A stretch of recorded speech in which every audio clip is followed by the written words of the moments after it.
उसी समय एक हिरणी आती है। वह हिरणी पानी पी रही होती है। पीछे से शेर आता है। शेर की दहाड़ सुन के वह हिरणी इतनी जोर से नदी में से छलांग लगा के भागती है कि वो गर्भवती होती, गर्भपात हो जाता है। उसके गर्भ में से हिरणी के गर्भ में से बच्चा निकल जाता है और वो गंडकी नदी में बहने लगता है। भरत जी महाराज यह दृश्य देख रहे होते हैं। मन में विचार आया कि मैं तपस्या कर रहा हूँ, मेरे सामने कोई जीव डूब के मर जाएगा तो ये तो अपराध है, बचा लेते हैं। चलो बचा तो लिए, अब इसको दूध की व्यवस्था कौन करेगा? छोड़ देंगे तो मर जाएगा। इसके खाने पीने की व्यवस्था कौन करेगा? अब अपने पास रखते। अभी तक हो ना तो खाने की चिंता, ना रहने की चिंता, दिन भर क्या भजन। प्रेम से बोलो राधे राधे। जो महात्मा लोग हैं कभी तो दिन भर भजन करते रहते हैं। उन्हें ये थोड़ी ना चिंता कि कल हमारा क्या होगा। ना तो उन्हें मरने की चिंता होती है और ना उनको खाने की चिंता होती है कि कुछ खाने को मिलेगा नहीं मिलेगा। मिलेगा तो राम राम, ना मिले तो जैसे राम। प्रेम से बोलो राधे राधे। ये चिंता तो आपको और हमें होती है कि भाई आज अगर चलो ठीक है हम लोग तो भूखे रह सकते हैं, लेकिन बच्चों की व्यवस्था तो करना पड़ेगा। भरत जी महाराज अभी तक जो 24 घंटे में से 12 घंटा समय देते थे भजन में, अब उनका 2 घंटा हिरण के पीछे लग जाता है। धीरे धीरे बच्चा बड़ा हुआ, उससे मोह ज्यादा बढ़ता गया। मोह धीरे धीरे बढ़ता गया। भरत जी महाराज तपस्या करने बैठते, वो हिरण का बच्चा आता और उन्हें चाटने लगता, उनके साथ खेलने लगता। जो भरत जी महाराज अभी तक तपस्या करते, सोचते चलो कुछ देर बात कर लेंगे और इसके साथ एक बार खेल लेते हैं। धीरे धीरे उनका जो पूजा है, जो भजन का समय है वो कम होता जा रहा है और हिरण के बच्चे के साथ समय ज्यादा बढ़ता चला जा रहा है। आए थे भजन करने होटल लगे कपास। आए थे किस लिए? हो क्या रहा? प्रेम से बोलो राधे राधे। एक दिन वही हिरण का बच्चा एक हिरणों का झुंड आया और उनके साथ वन में चला गया और वन में जाकर के बहुत रात्रि हो गई। रात्रि के समय में बहुत जोर जोर की बिजली हो कड़क रही, जोर जोर की बिजली कड़क रही, वर्षा होने लगी। भरत जी महाराज के मन में चिंता हुआ, हे महाराज पता नहीं वो बालक कहाँ गया होगा, कैसा होगा, जिंदा है भी ना है, मर गया, क्या हो गया। भरत जी महाराज यह सोचते सोचते उनकी मृत्यु हो जाती है और दूसरा जन्म होता है हिरण का। महाराज शास्त्र में कहा गया है अंते यामति सागति। अंत समय में प्राणी की जैसी मति होती है वैसे ही गति होती है। यदि हम अंत समय में सोच रहे होंगे जिसके बारे में, इसीलिए शास्त्रों में कहा गया है कि भजन शुरू से करना चाहिए।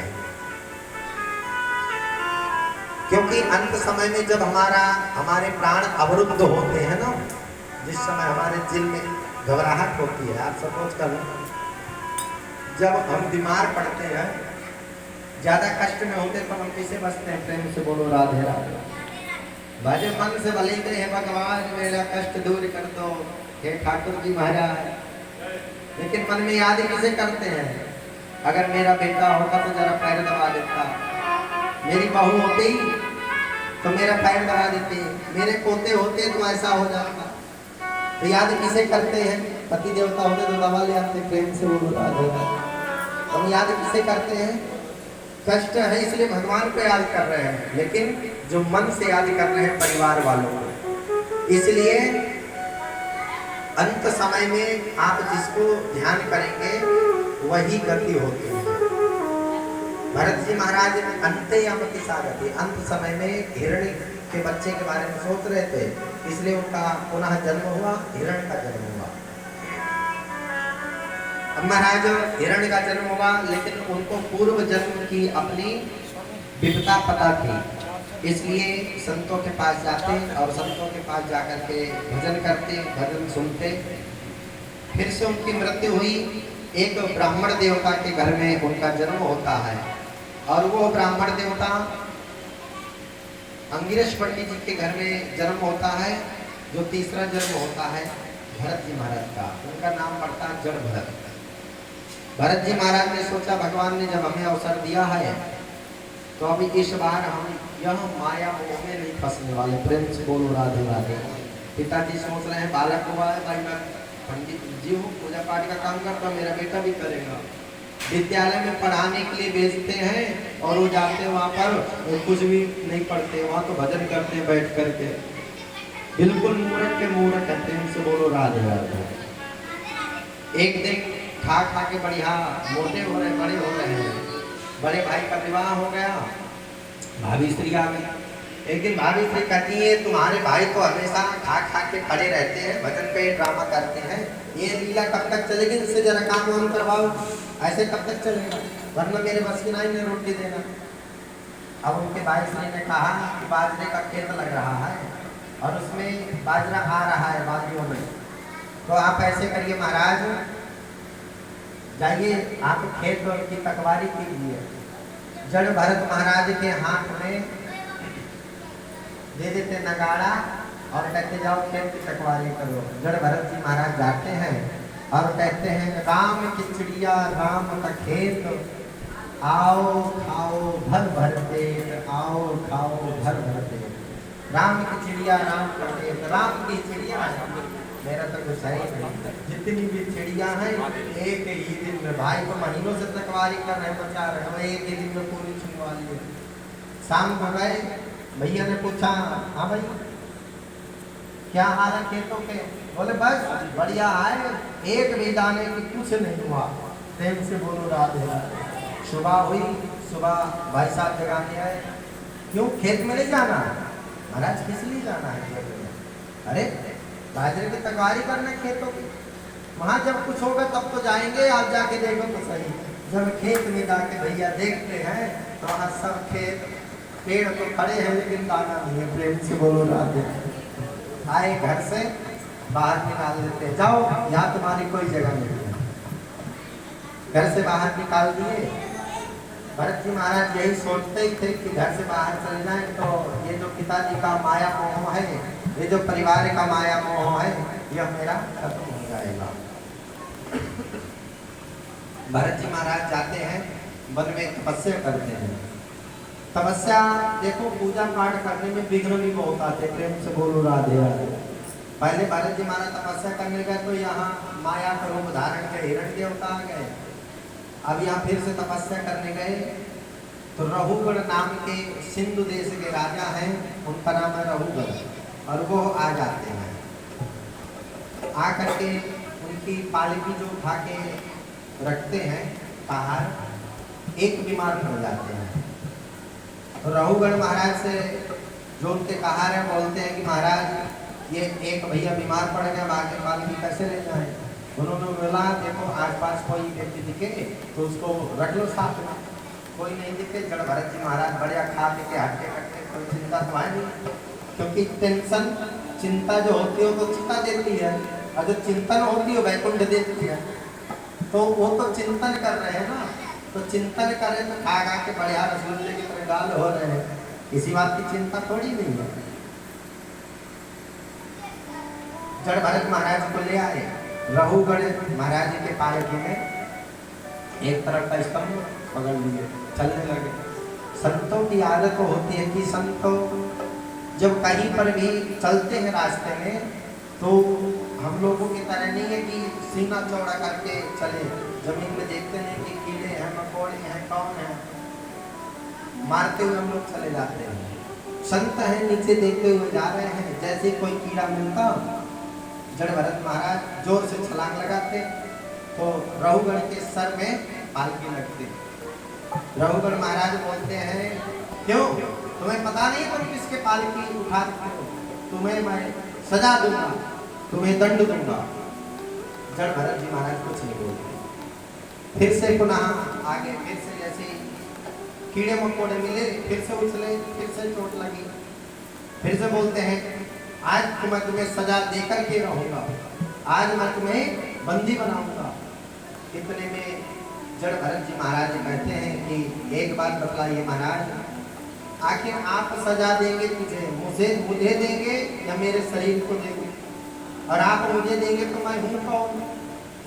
यहाँ पर प्रश्न आता है कि मैं आखिर हूँ कौन? आप ही पूछिए मैं हूँ कौन? अगर मैं हाथ हूँ तो हाथ क्यों कट जाते हैं? अगर मैं आंख हूँ तो आंखों से दिखना बंद हो जाता है, दांत हूँ तो दांत क्यों फट जाते हैं? अगर पैर हूँ तो पैरों से चलना क्यों बंद हो जाता है, दर्द देते हैं, कट जाते हैं? आखिर मैं हूँ कौन?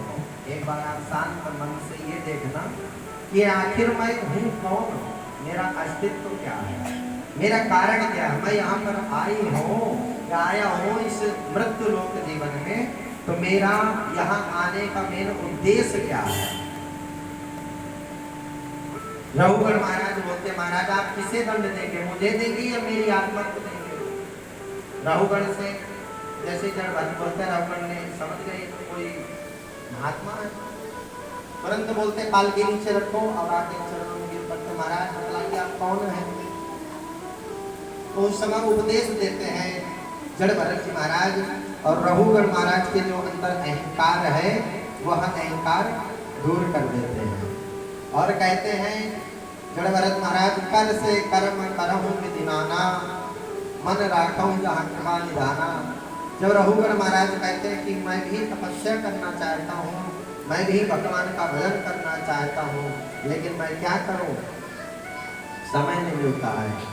अधिकतर लोगों के पास एक बहाना होता है, गुरु जी क्या करें, समय ही नहीं मिलता भजन करने का। प्रेम से बोलो राधे राधे। पर जड़ भरत जी महाराज कहते कर से कर्म करो विधिनाना, जो भी कर्म करना करते रहो। भगवान ने कभी ये थोड़ी ना कहा कि नहीं आप हर समय मेरा ध्यान ही लगाते रहो। ये तो सतयुग त्रेता द्वापर की बात हुआ करती थी, कलयुग में समय नहीं है किसी के पास। इसलिए कर्म करिए, लेकिन मन कहाँ रखना है, जहाँ कृपा निधान, जहाँ आपका जो मंत्र है उस मंत्र का जप करते रहिए। देखिए भगवान के नाम की जो बड़ाई है ना बहुत अच्छी बतलाई गई है, आगे आपको बतलाएंगे।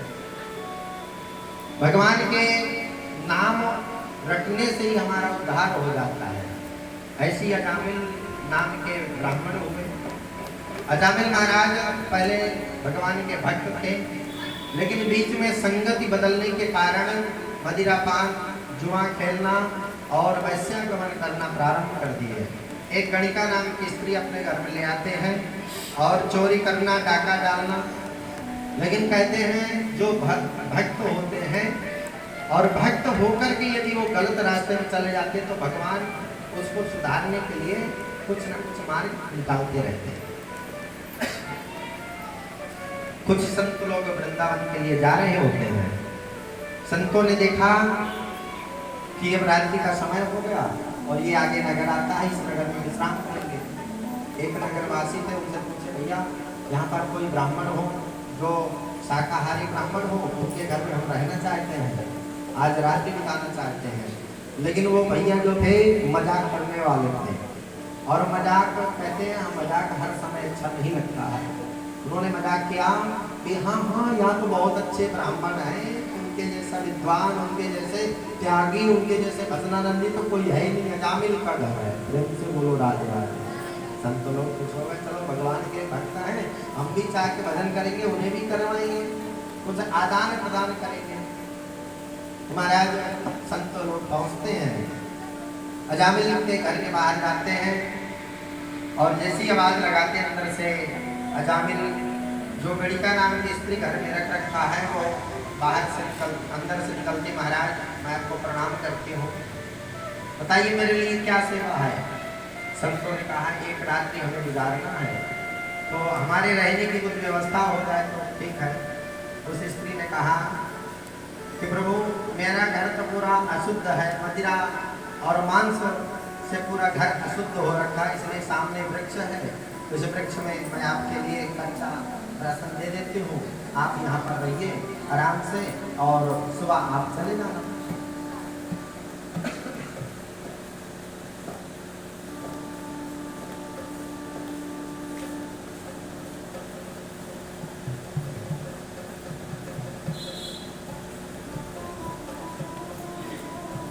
बोल वृंदावन बिहारी लाल की। आइए सुंदर एक भजन